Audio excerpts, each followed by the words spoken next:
Um, I am Tommy John. wait a minute, come here.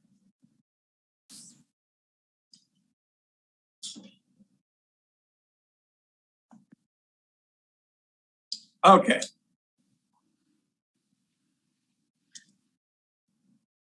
Yeah, we're at the age where you got to keep a pair nearby. You got that right. Only you probably get yours custom made and all that. I go down to the dollar store. Yep, that's right. Listen, that's where I go. Go to the dollar store, grab a handful, and spread them all over the house. Steve, let me know when you're ready. Okay. Hello, everybody. Tommy John, rubbing elbows with me. You know, we've got ball players, golfers, all this around. And today we have, they said, I thought they said Michael Jordan, but Kevin Jordan. And he grew up in New York and he went out to LA and became a policeman. And now he does stand-up comedy, which is what I did all those years on the mound at Yankee Stadium. But anyhow, it's great to be back, Kev. It's good to see you. And tell me about your New York experience. You grew up in Queens, right? Yeah, I grew up in Queens. I went to St. John's. I went there while what was his name? Viola was there. Oh, okay. He had just left when I got there. So okay. But yeah, I grew up in Queens. I was a big Mets fan for a long time until one of the Mets broke my heart. And then I just go out to the Bronx and follow the Yankees. You can see my whole office is painted like Yankee Stadium. So I figured, listen, they're never going to call me up. I think those days are gone. So this is my way of walking around inside Yankee Stadium. So that's about as close as I'm going to get now. Where do you live now? Whereabouts? I live in Southern California. What city? I live in a city called Rialto, which is out a little east of about an hour east of downtown LA. That's exactly right. Yes, it is. But so when you were growing up, you were a Met fan. Who were some of your favorite Met players? Oh, Tommy Agee, of course, Tom Seaver, Bud Harrelson, Cleon Jones. So, yeah, that whole 69 Met team. Tommy Agee and I signed together at Cleveland. Oh, really? And we went to the minor leagues together and went to the big leagues. Then we were both traded over to the White Sox together. And he is absolutely one of the nicest, kindest people that ever played baseball. Oh, that's good to hear. It's such a shame when you meet your heroes and it just don't turn out the way you expect it to, So, and that's the story right there. Like, Shea Stadium didn't have player parking back in the day when I was a kid. Players could park out in front of the stadium. So me and my boys, we get on the, for $1.25, you could get in the stadium.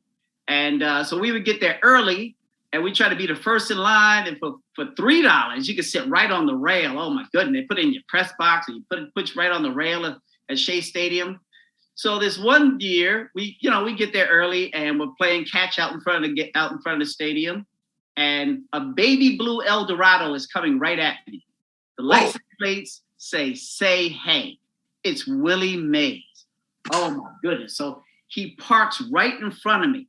There's nobody around. Nobody sees him yet. He steps out his car. I hand him a baseball. I say, Mr. Mays, would you sign my baseball? And really, really, to this day, the rudest thing he goes, I don't sign baseballs, and flipped it back at me and walked in the stadium. Oh, I was crushed. And after that, I started going to the Bronx and seeing my boys Horace Clarke and Roy White and G. Michael and all the boys out there. So yeah, that Um, turned me up. I was Willie, Willie, I think, just turned 91. yeah, he sure did. I think it's about 2 days ago. Yeah, yeah. But that's because I always found him to be very likable, very nice. Uh, But maybe you caught him on a bad day. I know he must have went 0 for 3 with 3 strikeouts the day before or something. But yeah, I was so upset. He was trying to get some nookie from a girl, and I mean, it's baseball. Oh Lord, listen, I don't know. They don't put that on the backside of the post of the Daily News. So They don't. You got people on the inside to get that one. yeah, that's right. I guess all I know is Derek Jeter used to give away. I hope it. You know what? I hope it's true that Derek Jeter was giving away gift baskets to women that he slept with. I hope it's true, boy. I hope some of the women kept them gift baskets. That's such a nice thing to do. Well, you better have a lot of money if you slept around. Oh Lord have mercy. That's funny. It's so you stayed a Bronx fan for how many years until you were? Listen, I'm still a Yankee fan. You know what? I've kind of let go of the. I still got Mets in my heart, but like I said, I was a big Yankee fan after that. I love Derek Jeter, and when the core 4 came in, Posada and the other 2, Mariano, I was just in love with the Yankees, because the Yankees, when I was a kid, the Yankees was still owned by CBS. Right. So they weren't that good. They didn't even care. They had that. I remember when I was a kid, they had that wife swapping ordeal over at the Yankees. Oh, with Fritz Peterson and Mike Kekich. Right. Yeah. So the thing about that is Peterson and Mike Kekich's wife are still together. Wow. Yeah. That's what I heard. Yeah. Right. One of them didn't go back. Right. But so. Things happen in baseball that you go, did I just hear what I thought I heard? Yeah. Well. It did. So now you go out to LA. Yeah. So, I graduate college. I have a degree. What's that? Where'd you go to college? I went to St. John's. Oh, you went to St. John's. You were a Red Man, right? Yeah, we were Redmen back there. Now it's the Red Storm, but back then it was Lou Carnesecca, and I used to play Little League basketball with Mark Jackson. Okay. So we all played at the same parish, all played at the same church, same park. He lived up the street from me. So so I moved to California, and I needed a job. I just moved here, and this is before the internet. You couldn't just find things before you went. So I went to a job fair, and the police department was there, and they had a picture of a TV studio. And so the guy said, yeah, we have our own TV studio. We make our own films. I go, really?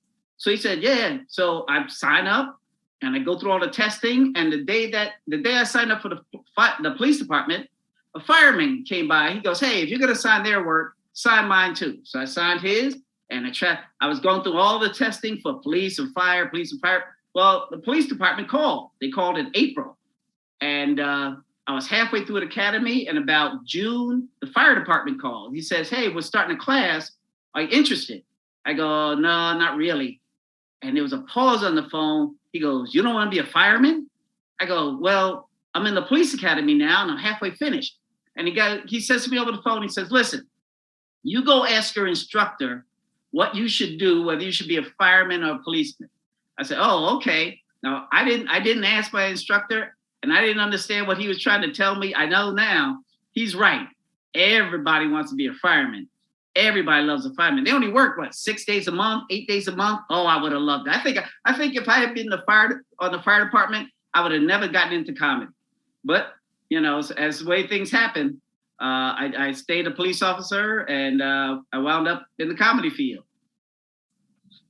Oh, I can see that. A cop comedy.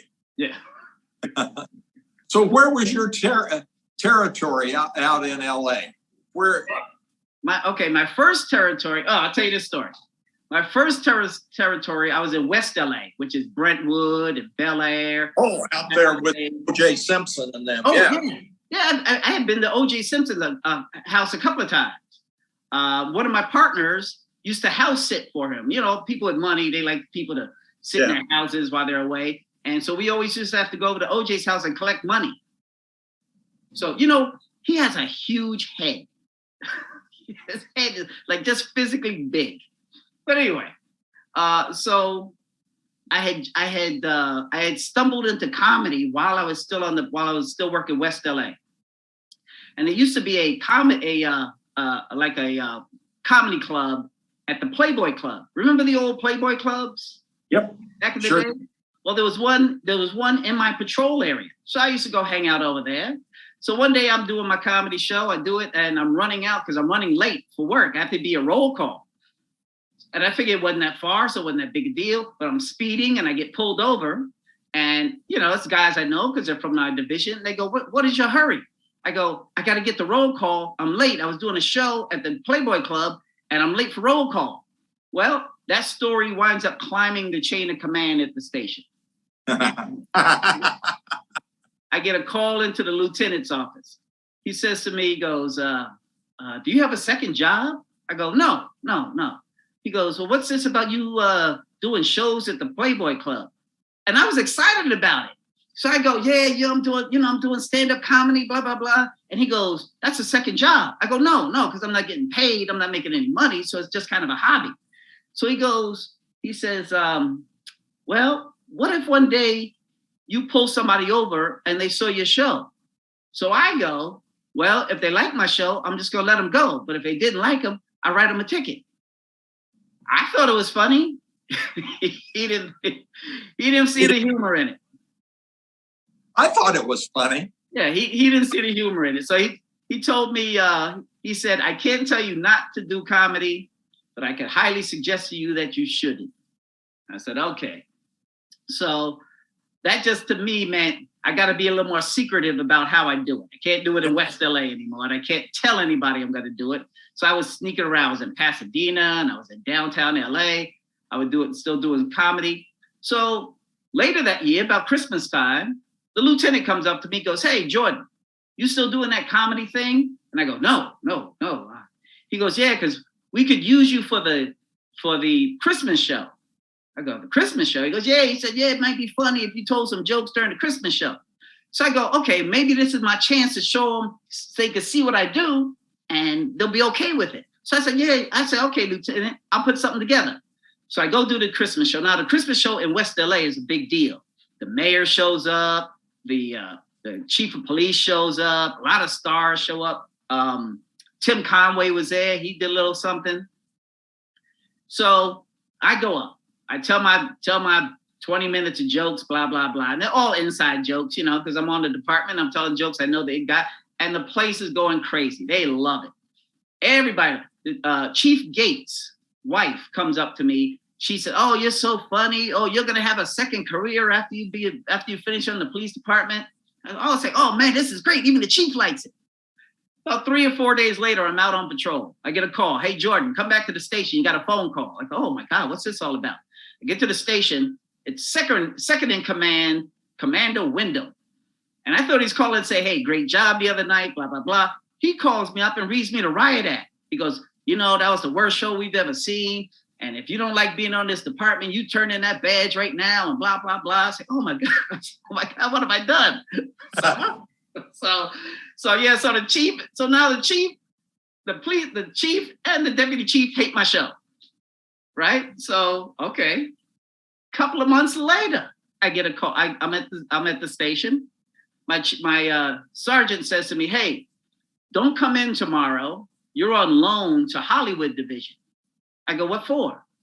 He says, they're having a barbecue and they want you to come and do a comedy show. I go, for real? He goes, yeah. So you'll be on loan to Hollywood Division for the next 2 days. So, you know, it cracked me up. Every time I do a show, they hate it, but they keep asking me to do a show. So, that sound like they're fickle. yeah. So Was yeah. they want you to make them laugh, but they don't want you to make them laugh and make them look bad. I guess that's what it was. I guess that's what it was. And I wasn't saying, well, it's what I was telling jokes where if you were in the rank and file, you liked it. But if you were one of the superior officers, if you're a supervisor, you probably, they didn't like it. So why wouldn't they like it? I mean, a joke's a joke. It's not like. Right. That's what I said. But hey, I don't know. I don't know. I would shake my head and go on about my business. Well, we became friends with Kato Kaelin. Oh, okay. And they asked him, they said, we're having a little breakfast here. Do you want any OJ? He said, I've had enough OJ for all my life. I met Kato at a poker tournament in Vegas. Okay. Real nice guy. Real nice guy. He's nuts, though. I won't tell you. No. But God, is he funny. Okay. Hey, this is where do you get your material?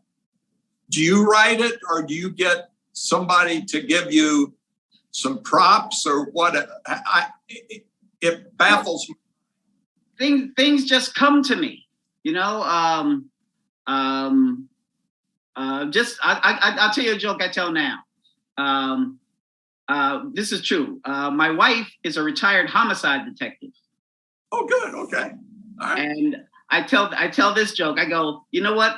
I really don't think she wanted to retire, because every time I wake up in the morning, there's a chalk outline around my body.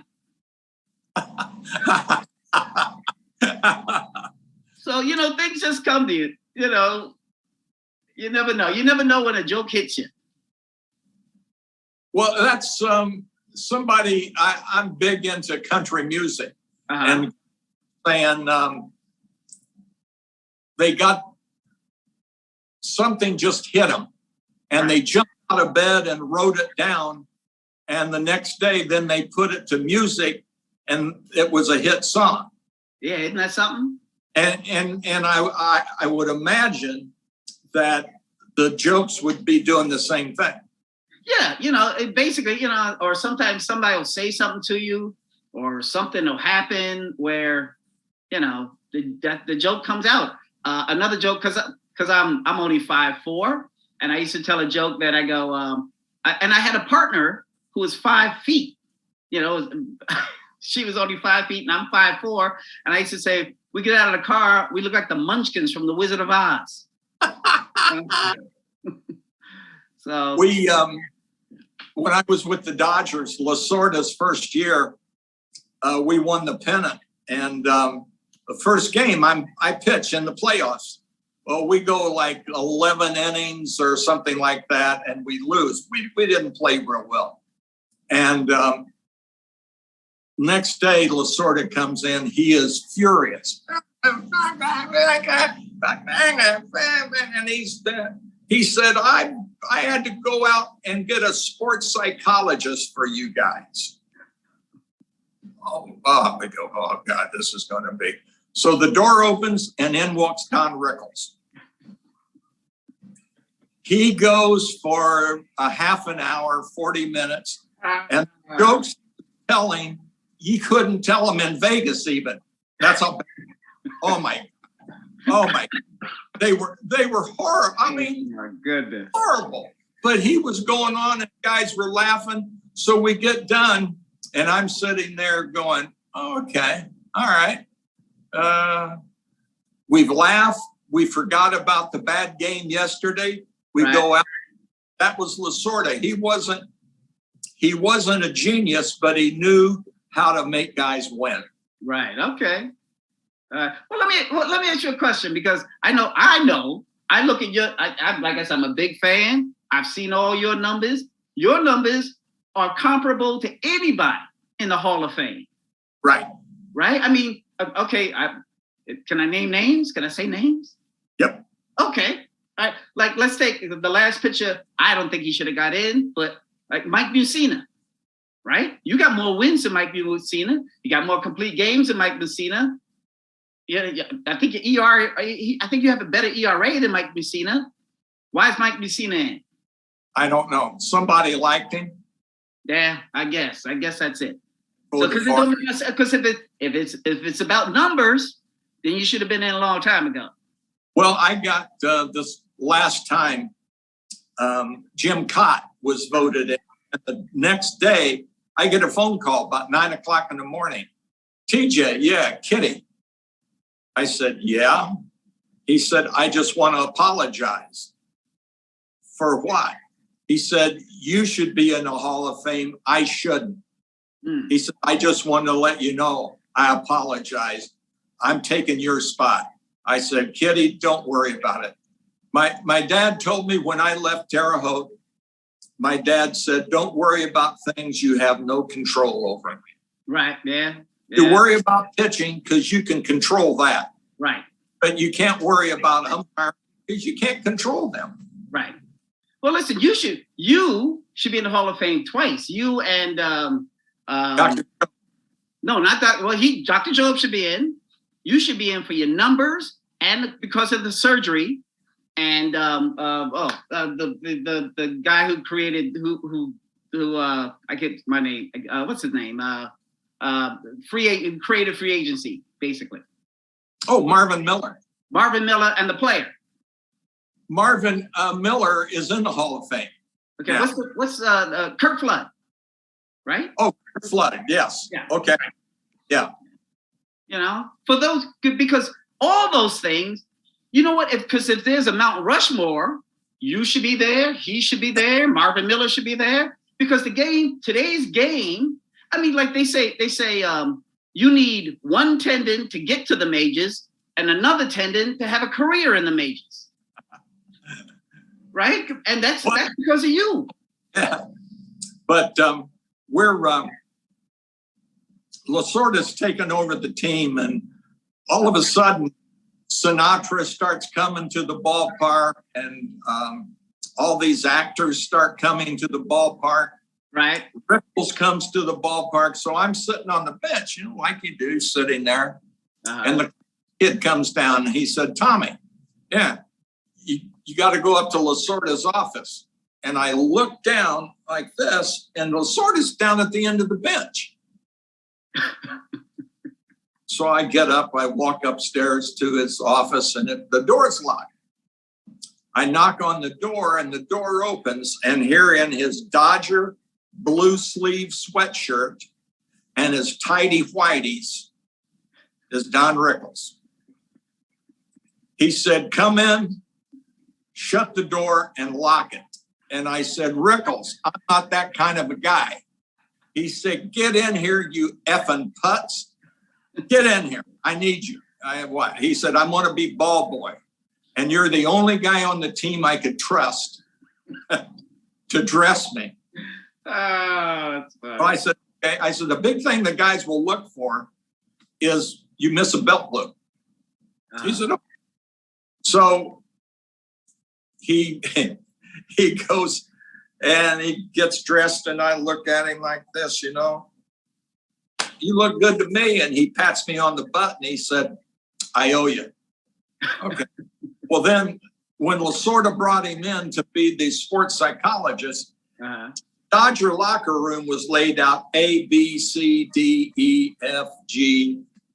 And they did it that way so the players couldn't get together and form cliques. Oh, okay. So he said some things that to this day and age, you couldn't say them. That's how bad they were. So he gets done and he gets down Dusty Baker, this guy, Bert Hooton, Charlie Huff, Tommy John, debt's paid. And the guys go, what was that all about? I said, something I did for him. But Rickles was so friggin' funny. I loved him. And, you know, he was one of the nicest men I've ever been around for just being nice. Right. Yeah. I met Rickles at the Orleans one night. We went backstage and nice enough to meet him. But he looked like a shriveled up old man sitting there. He had his robe on. He's talking for a little while. He gets on stage. It's a whole new person. It's a whole new person. Yeah. Like, oh my God, he's running around. He's jumping. He's talking. I was like, wow, that was amazing. But yeah, he was one of a kind. You couldn't have a Rickles today. You could not have a Rickles today. It would be hard to. So, yeah. So so you write your own jokes. Right. Yeah. You got any good ones out there that you want to get across to us? A joke or like a story or something? Yeah. Oh man, let me think. I don't know. Let me think of. Well, I got one that I tell now, but it's real. It's blue. It's for my blue show, adult show. So I don't know if I can tell that one. Why not? All right. Okay. This is one of the stories I was telling the other night. That my blue story. So because my wife, me and my wife's only been married 3 years, right? Okay. And so we're still at the finding out stages, type things, And so she's always questioning me about things that I have done in my past. Because listen, we all got a past. I've come to terms with my past. I'm fine with my past. We all got a past. So she's always asking me questions, especially like show business. Now, my wife's father was the lead singer of the Platters, right? Really? Yeah, Sonny Turner. Oh, yeah. Yeah, so she from entertainment royalty. She knows everybody know her. So yeah, so she likes to ask me these questions and she thinks she's gonna get me or I'm gonna be embarrassed to answer and blah blah blah. So one day she says to me, she says, have you ever been with 2 women? I go, yeah, of course I've been with 2. I'm in showbiz. I've been in 2 women. One was drunk, one was passed out. That counts still, right? But I've been with 2 women, So she ups the ante a little bit and she goes, so you ever slept with a man?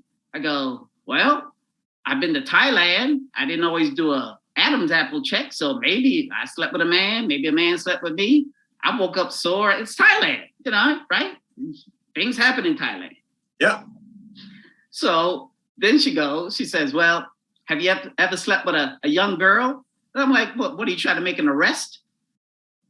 Asked me if I ever slept with a young girl. I said, yeah, I've slept with young girls because I was a young guy at one time. Yeah, I slept with young girls, But like I said, she's always trying to up the ante. And, she goes, you ever slept with like an animal? And I said, dead or alive? Because, I got cousins who lived on a farm when I was a kid. I'm a city kid. When a city kid dares a country kid, it's like pull a fire alarm. A country kid dares you to do something. It's like, let's see you fuck a chicken. You can't lose a dare to a country guy. So yeah, I've done some stuff. I've done some stuff. So now she goes, because like I said, I've done just about everything. So she goes, so she's looking around. It was dinner time. She goes, well, you ever had like sex with something on this table? I said, well, let me tell you this story. When I was a kid in New York, there used to be porno theaters everywhere on 42nd, right? Yeah. Everywhere. And they were 3 for $5. And the thing was, they didn't ask your age when you went in. All they asked was if you had that $5. They would say to you, are you 18? And you go, yes. And they'd let you in. So me and my buddies, we take the train in from Queens. We go to 42nd Street. We go to a porno theater. We're only about 13, 14 years old. Pay our money. Guy said, well, hey, you kids, how old are you? We go, 18. And he go, all right, go on in. We give our money. We'd sit there. We watch 3 pornos. Should we be in there all night watching 3 pornos for $5? Where are you going to get that kind of entertainment? So we get up to leave and we're a little woozy because ain't no more blood left in our head. Everything's moved along. We go outside and next door to the porno theater was an adult bookstore, sold novelties and everything. And we would go in there and look at all the crazy stuff. Because we're 13, 14, we don't know what half this stuff is. We go in there. So this guy calls me up and says, hey, kid, come over here. I said, what can I do for you, mister? He goes, he said, listen, I got something for you. You're going to love. I gave this to you. And he shows me this big giant cube like that. And it had like a vagina on one end.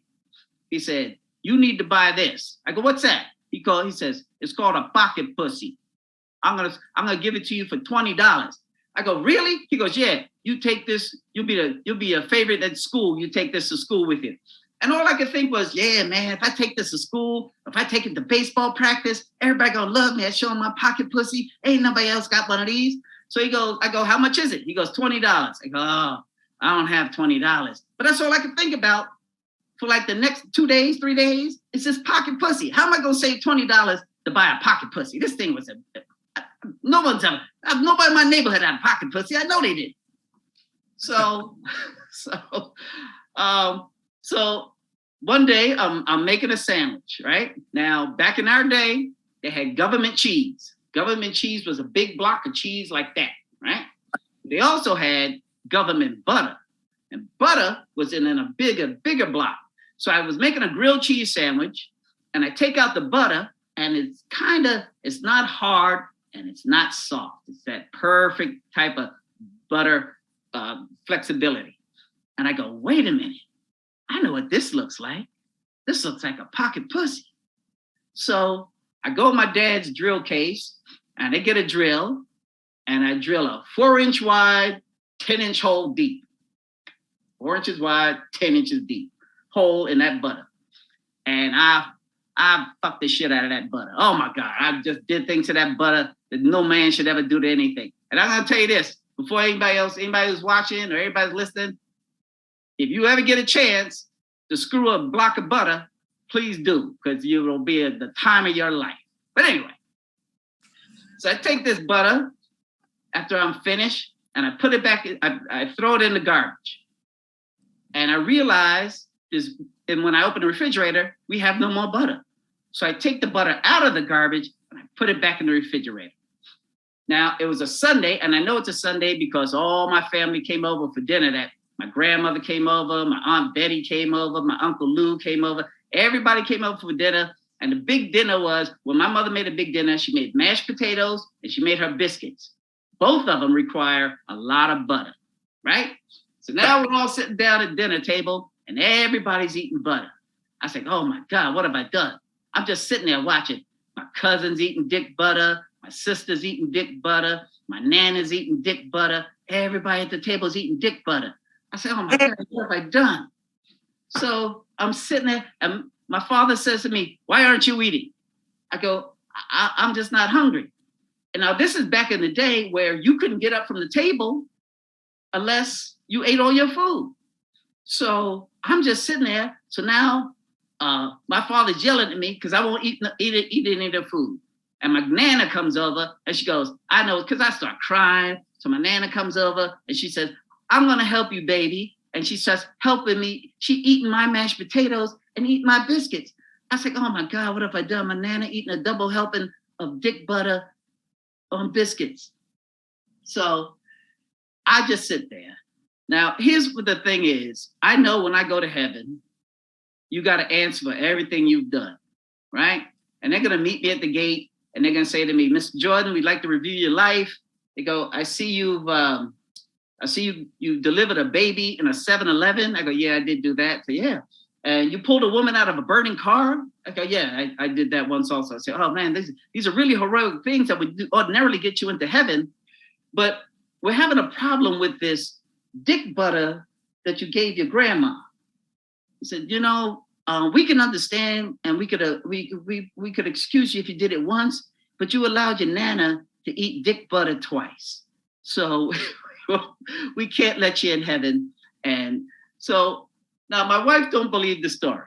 She looks at me like I'm crazy. She goes, nobody would let the nana eat dick butter. But listen, like I said, I've come to terms with my past. But as my wife does, she likes to up the ante again.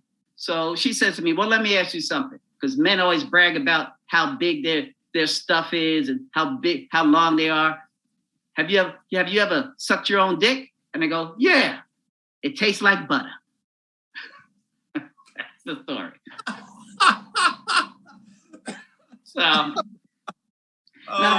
let me tell you something. I thought of that story driving to Vegas. That's like brand new, and I've tried it out a few times. So by the time you'll see it on a special or something, it'll be perfected. But that's how jokes happen. You just think of something, and that's how. Fellowship on it. Yeah. Okay. Yeah. So I that's a work in progress. Anyway, hey, it's been fun. Really has. And if you ever get down here to Sarasota, Florida, look me up. If I get out to California. Let me ask you a question. Do you ever go to the Yankee old timers games? I don't get invited. Really? No.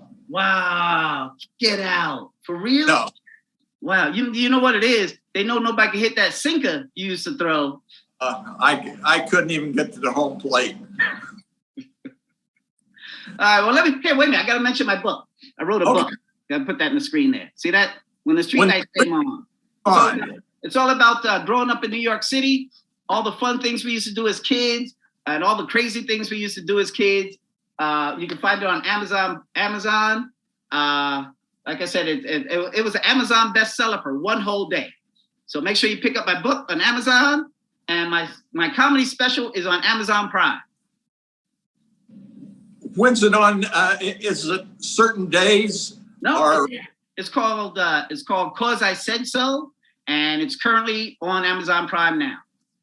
Well, good for you. God bless you, and keep those jokes coming because it's a tough road here on Earth. Man, you know what? We need some humor back.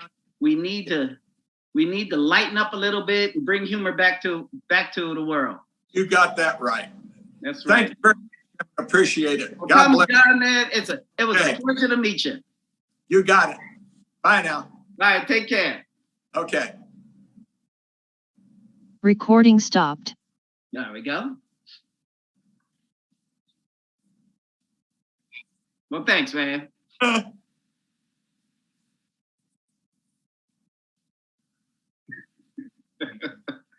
you liked it, man. Glad you liked it. Thank you.